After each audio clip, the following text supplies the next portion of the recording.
प्रिय व्यूअर्स, परीक्षा expert official channel के डेली स्टैटिक जीके सीरीज में आपका स्वागत है। इस सीरीज में हम प्रतिदिन आपके लिए UPSC, state PSC, SSC, RRB banking तथा विविध परीक्षाओं से संबंधित 10 प्रश्न व्याख्या सहित लेकर प्रस्तुत होंगे। हम आशा करते हैं कि ये प्रश्न आपकी परीक्षाओं की तैयारी में सहायक सिद्ध होंगे। चलिए शुरू करते हैं पहले क्वेश्चन से। भारतीय संविधान के किस अनुच्छेद के तहत लोक नियोजन के विषय में भारत के सभी नागरिकों को अवसर की समानता प्रदान की गई है? ऑप्शन नंबर ए अनुच्छेद 15, ऑप्शन नंबर बी अनुच्छेद 16(1) तथा 16(2), ऑप्शन नंबर सी अनुच्छेद 16(3), ऑप्शन नंबर डी अनुच्छेद 16(3), 16(4) तथा 16(5). इसका सही आंसर है अनुच्छेद 16(1) तथा 16(2). चलिए एक्सप्लेनेशन देख लेते हैं। अनुच्छेद 16(1) तथा 16(2) के अनुसार राज्य के अधीन किसी पद पर नियोजन या नियुक्ति से संबंधित विषयों में सभी नागरिकों के लिए अवसर की समता होगी। किसी भी नागरिक से भेदभाव नहीं किया जाएगा या केवल धर्म, वंश, जाति, लिंग, जन्म का स्थान या निवास के स्थान के आधार पर राज्य के किसी भी रोजगार एवं कार्यालय के लिए अयोग्य नहीं ठहराया जाएगा। चलिए अगला क्वेश्चन देख लेते हैं। निम्नलिखित कथनों पर विचार कीजिए। नंबर 1, भारत एक लोकतांत्रिक राज्य व्यवस्था है। नंबर 2, भारत एक कल्याणकारी राज्य है। नंबर 3, भारत में संसदनात्मक रूप की सरकार है। उपरोक्त कथनों में से कौन सा सही है?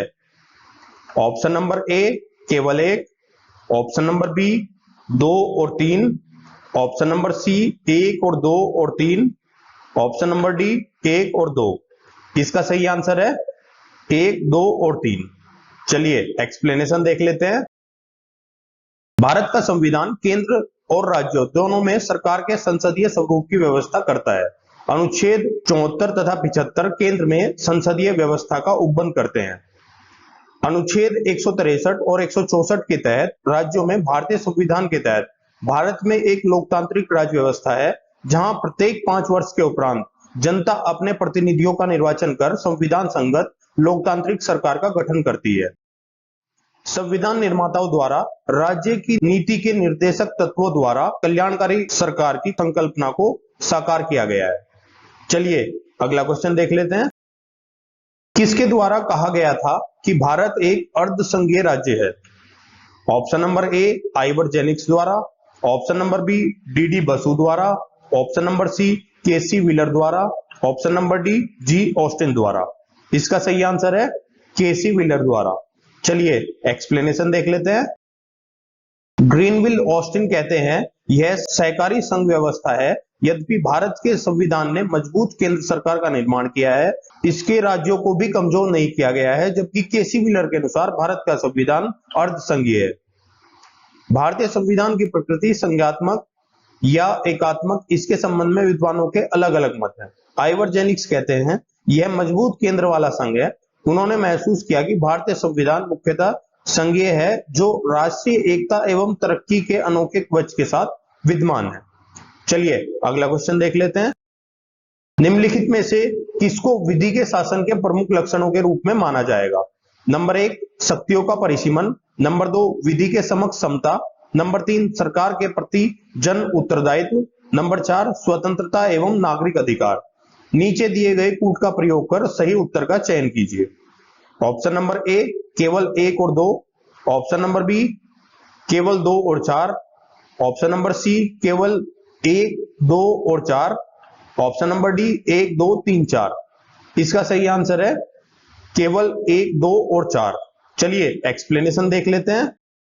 British न्यायवादी AB. डाइसी का मानना है विधि के समक्ष समता का विचार विधि के शासन के सिद्धांत का मूल तत्व है। इस संबंध में उन्होंने निम्नलिखित 3 अवधारणाएं प्रस्तुत की हैं।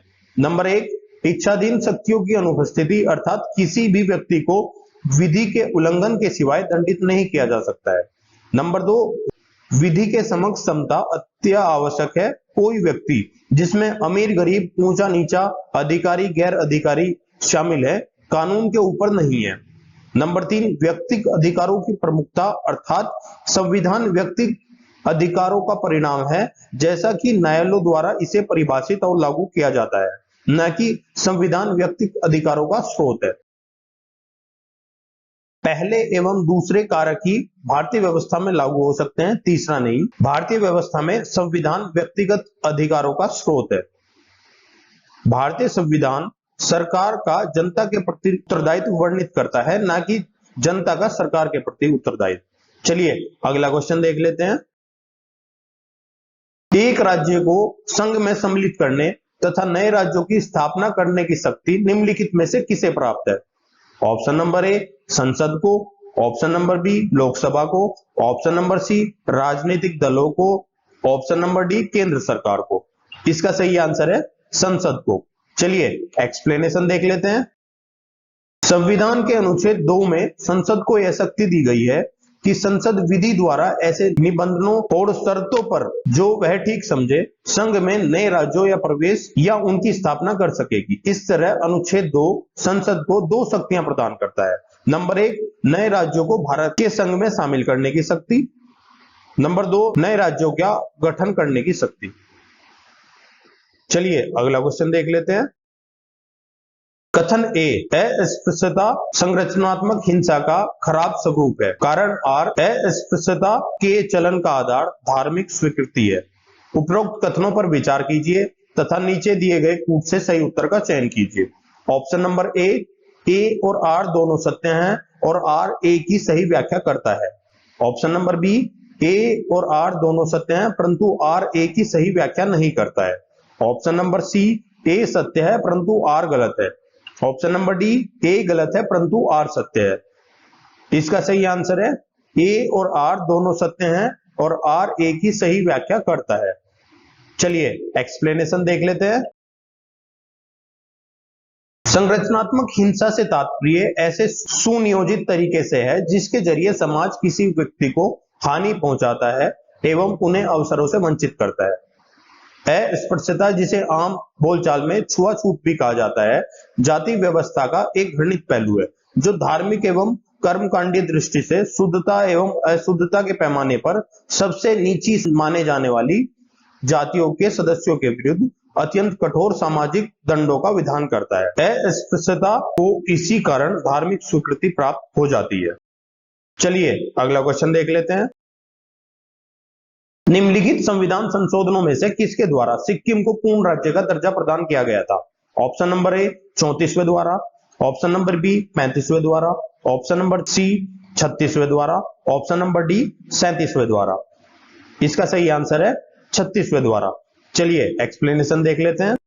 35वें संशोधन अधिनियम 1974 के तहत सिक्किम की संरक्षण व्यवस्था को बर्खास्त करते हुए उसे भारतीय संघ का सहयोगी राज्य बनाया गया। भारतीय संघ में सिक्किम को जोड़े जाने की सेवा शर्तों के लिए 10वीं अनुसूची को जोड़ा गया था। 36वें संशोधन अधिनियम 1975 द्वारा सिक्किम को भारतीय संघ का पूर्ण राज्य बनाकर 10वीं अनुसूची को समाप्त कर दिया गया। चलिए अगला क्वेश्चन देख लेते हैं। भारत में नागरिकता की निम्नलिखित विशेषताओं में से कौन सी सही है?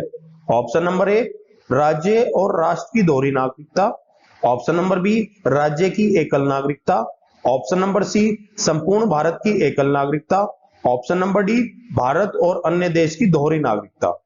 इसका सही आंसर है संपूर्ण भारत की एकल नागरिकता।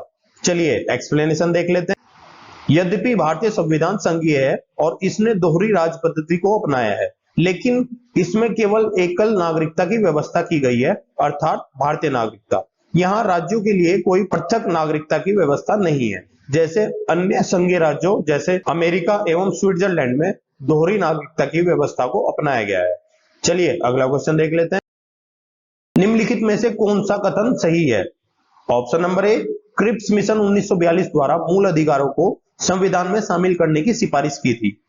ऑप्शन नंबर बी भारतीय संविधान में मूल अधिकारों को शामिल करने के लिए नेहरू रिपोर्ट 1928 ने समर्थन किया। ऑप्शन नंबर सी कानपुर अधिवेशन में मूल अधिकारों को लेकर प्रस्ताव पारित किया गया था। ऑप्शन नंबर डी भारत सरकार अधिनियम 1935 ने मूल अधिकारों को प्रश्य प्रदान किया था। इसका सही आंसर है भारतीय संविधान में मूल अधिकारों को शामिल करने के लिए नेहरू रिपोर्ट 1928 ने समर्थन किया। चलिए एक्सप्लेनेशन देख लेते हैं। भारतीय संविधान में मूल अधिकारों को सम्मिलित करने की सिफारिश नेहरू रिपोर्ट 1928 द्वारा की गई थी। नेहरू रिपोर्ट 1928 में भारत के लिए पूर्ण स्वतंत्रता के स्थान पर डोमिनियन स्टेटस की बात की गई थी। इसमें सांप्रदायिक आधार पर पृथक निर्वाचन मंडलों के स्थान पर अल्पसंख्यकों हेतु आरक्षित स्थानों के लिए संयुक्त निर्वाचन क्षेत्रों का प्रस्ताव था। इसके साथ ही इसके तहत प्रस्तावित संविधान में भारतीयों के लिए भाषण देने, समाचार पत्र निकालने, सभाएं करने, संगठन बनाने आदि की स्वतंत्रता के अधिकार सहित मौलिक अधिकारों का भी प्रावधान किया गया था। चलिए अगला क्वेश्चन देख लेते हैं। सूची 1 को सूची 2 से सुमेलित कीजिए तथा सूचियों के नीचे दिए गए कूट से सही उत्तर का चयन कीजिए। सूची 1, नियंत्रण परिषद की स्थापना, सर्वोच्च न्यायालय की स्थापना, इंग्लिश मिशनरियों को भारत में कार्य करने की अनुमति, गवर्नर जनरल की परिषद में कानूनी सदस्य की नियुक्ति। सूची 2, नियामक अधिनियम 1773, पिट्स इंडिया एक्ट 1784, चार्टर अधिनियम 1813, चार्टर अधिनियम 1833। Option number A 1A 2B 3C 4D, option number B 2A 1B 3C 4D, option number C 1A 2B 4C 3D, option number D 2A 3B 4C 1D।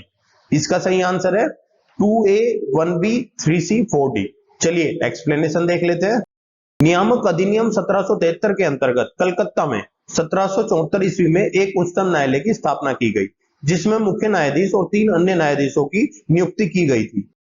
पिट्स के भारतीय अधिनियम 1784 के तहत निदेशक मंडल को company के व्यापारिक मामलों के अधीक्षण की अनुमति तो दी, लेकिन राजनीतिक मामलों के प्रबंधन के लिए नियंत्रण बोर्ड नाम से एक नए निकाय का गठन कर दिया गया। चार्टर अधिनियम 1813 के तहत इंग्लिश मिशनरियों को भारत में कार्य करने की अनुमति प्रदान की गई। चार्टर अधिनियम 1833 के तहत गवर्नर जनरल की परिषद में कानूनी सदस्य की नियुक्ति की गई। सर्वप्रथम मेकाले को विधि सदस्य के रूप में परिषद में शामिल किया गया। प्रिय व्यूअर्स, हम आशा करते हैं कि ये वीडियो आपको अच्छी लगी होगी। कृपया अपने फीडबैक एवं सजेशंस कमेंट बॉक्स में दें। हम आपके सजेशंस के अनुसार वीडियो को और बेहतर बनाने का प्रयास करेंगे। इस वीडियो की पीडीएफ प्राप्त करने के लिए आप हमारे टेलीग्राम चैनल से जुड़ सकते हैं, जिसका लिंक वीडियो के डिस्क्रिप्शन में दिया गया है। आप हमारी वेबसाइट www.parikshaexpert.com पर जाकर किसी भी एग्जाम की टेस्ट सीरीज ज्वाइन कर सकते हैं।